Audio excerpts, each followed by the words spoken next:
আচ্ছা, আজকের video topic হচ্ছে মেডিসিন সার্কেল বা এনহ্যান্স অনেকেই বলো। তো যারা বডি বিল্ডিং করো তারা তো ইউজ করোই।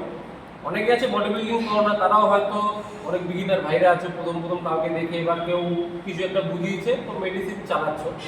তো চালাতেই পারো, তার সঙ্গে কিছু প্রিকোয়েশন লাগে, যেটা হচ্ছে কখন মেডিসিন অফ করতে হয়, কখন কি মেডিসিন চলে, কখন পিসিটি, আর মেন হচ্ছে ব্লাড টেস্ট। তো এই সম্বন্ধে পুরো বলবো আমাদের এই সুদীপদা, যে বহু বছরের এক্সপিরিয়েন্সও আছে, প্লাস মেডিসিন নিয়ে অনেক পড়াশোনাও করেছে, প্লাস মেডিসিন নিয়ে অনেক বোঝে। তো প্রপার গাইড করার জন্য আজকে ভিডিওটা বানানো, কারণ মার্কেটে অনেকে অনেক কিছু বলে, তো তোমরা প্রপার ঠিকঠাক জানো না যে কী করা উচিত বা কী উচিত না, বিশেষ করে ব্লাড রিপোর্ট। তো দাদা বল, কী করা যায়, বাচ্চারা যারা বিগিনাররা আছে কী করলে ঠিকঠাকভাবে গাইডেন্স পাবে? তো যারা অ্যানাবলিক স্টেরয়েড ইউজ করো কম্পিটিশনের জন্য এবং ভালো ফিজিক্স ফটোশুটের জন্য, তারা আগে সমস্ত সময় সবসময় আগে ব্লাড ওয়ার্ক করে দেয়। ব্লাড ওয়ার্ক মতলব ব্লাড টেস্ট এবং শরীরের সমস্ত অর্গ্যান ঠিক আছে কিনা সেটা দেখে নিতে হবে, এবং তারপরেই সেই মেডিসিন সাইকেলটা শুরু করা উচিত।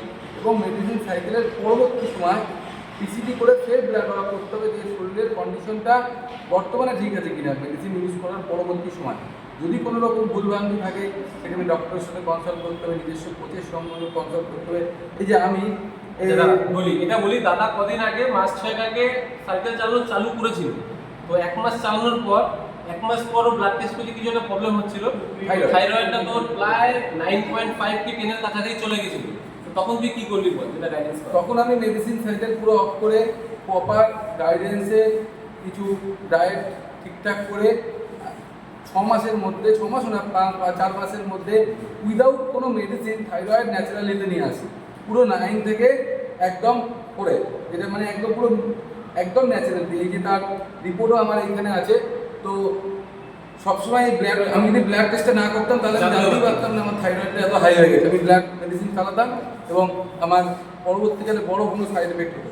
কিন্তু আমি ব্লাড ওয়ার্ক করাতে আমার যখন থাইরয়েডে 9 দেখা গেল, তখন আমি আমার কোচের সাজেশনে সেই রকম মতো চলে ডায়েট করে আমার এখন বর্তমানে থাইরয়েড 4.3, যেটা হচ্ছে একদম নর্মাল আছে নিচে।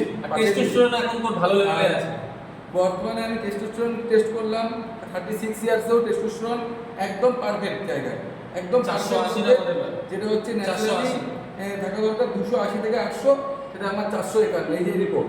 আর এই মানে যারা মেডিসিন চালাচ্ছে বডি করার জন্য, সিক্স প্যাক করার জন্য, তারা অবশ্যই ব্লাড টেস্ট করবে। ব্লাড টেস্ট না করলে ভেতরে কি হচ্ছে জানতেই পারবে না, সেটা কেউ জানতেই পারবে না। আর তার থেকে বড় কথা, এই মেডিসিন সাইকেল করার আগে সবসময় নিজের ওপর নিজে এক্সপেরিমেন্ট করা ঠিক না, কোনো কোচের আন্ডারে করা উচিত। আমিও একজন কোচের আন্ডারে দাদা সঙ্গীত না, তোমরা যাকে সঙ্গীত বাবুসোনা না, দাদা সঙ্গীত নাথের কাছে ওর সহযোগিতা এবং ওর সাজেশনে আমার থাইরয়েড লেভেল 9 থেকে আজকে 4-এ এসছে। এই ব্লাড টেস্ট আমি এই 6 মাসে 3বার ব্লাড টেস্ট করছি। ব্লাড টেস্টেই আমার খরচা হয়ে গেছে প্রায় 10,000 টাকা। কি 11,000 টাকা? হিসাব করলাম 11,000 টাকা ব্লাড টেস্টে খরচা তো হয়েছে। মানে দুনিয়ার সমস্ত রকম ব্লাড টেস্ট, মানে শুধু যে থাইরয়েড, থাইরয়েড, সুগার, মানে আমি একটা সামান্য লিস্ট দিচ্ছি। তো কী কী আমি ব্লাড টেস্ট করেছি, তো LFT, creatine, fasting sugar, TSH, thyroid, তারপরে হচ্ছে প্রোল্যাক্টিন, HbA1c, টোটাল টেস্টোস্টেরন, এত 9-10টা টেস্ট করেছি। এবং কিছু কিছু টেস্ট আমাকে এই 6 মাসের মধ্যে 3বার করতে হবে, কারণ ওইটা রিকভারি আমি করেছি কিনা জানি। তো আমি বর্তমানে রিকভারি করেছি।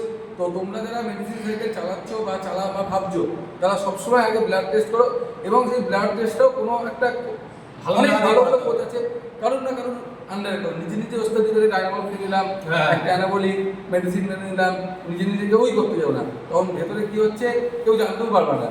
এবং সেটা ইউজ করার পরে তোমার বডি হয়ে যাচ্ছে, কিন্তু তারপরে তোমার শরীরের কী কন্ডিশন সেটা জানার জন্য আমার ব্লাড টেস্ট করতে হবে। তো এটাই বলার জন্য যে ভিডিওটা মেইন উদ্দেশ্য, বডি বিল্ডিং করো, এনহ্যান্স করো, প্রপার গাইডেন্স করো, সেটা গাইডেন্সে করো। এবং তার জন্য আমাদের বডিটাকে বারবার অবজারভেশন করতে হবে, পরীক্ষা নিরীক্ষা করতে হবে যে ঠিক আছে কি কন্ডিশনে আছে। আর সব সময় যেটা মাস্ট, যে কোনো কোচ, ছোটো বড়ো অনেক কোচ আছে, কেউ বড় কোচ হায়ার করতে পারে, কেউ মিডিয়াম কোচ হায়ার করে, কেউ নর্মাল ট্রেনারের কাছে করে, জিম ট্রেনার, যে কোনো কারোর আন্ডারে করে। নিজে নিজে এই 20 বা 21 বছর 18 বছর ছেলেরা নিজে নিজে কেউ করতে যাবে না, যে নিজে নিজে আমি অনলাইনে ডায়নাবল কিনে নিলাম, আজকে ইন্ডিয়া মার্ট থেকেও মেডিসিন পাওয়া যায়, এটা ক্রিটিকা কিনে নিলাম, একটা টেস্ট কিনে নিলাম। আদৌ তুমি যেটা খাচ্ছ সেটা জেনুইন না ফেক তুমি নিজেও জানো না, কেউ হয়তো তোমাকে এনে দিচ্ছে, তুমি খেয়ে নিচ্ছ। তো পুরো প্রপার জানার জন্য তুমি প্রপার কোনো ট্রেনার আন্ডারে থাকো, তাহলে তুমি সে তোমাকে বুঝিয়ে দেবে যে আসলে তোমারটা প্রয়োজন কিনা বা আসলে না ফেক ওটা। এটা হচ্ছে সবচেয়ে বড় আগে।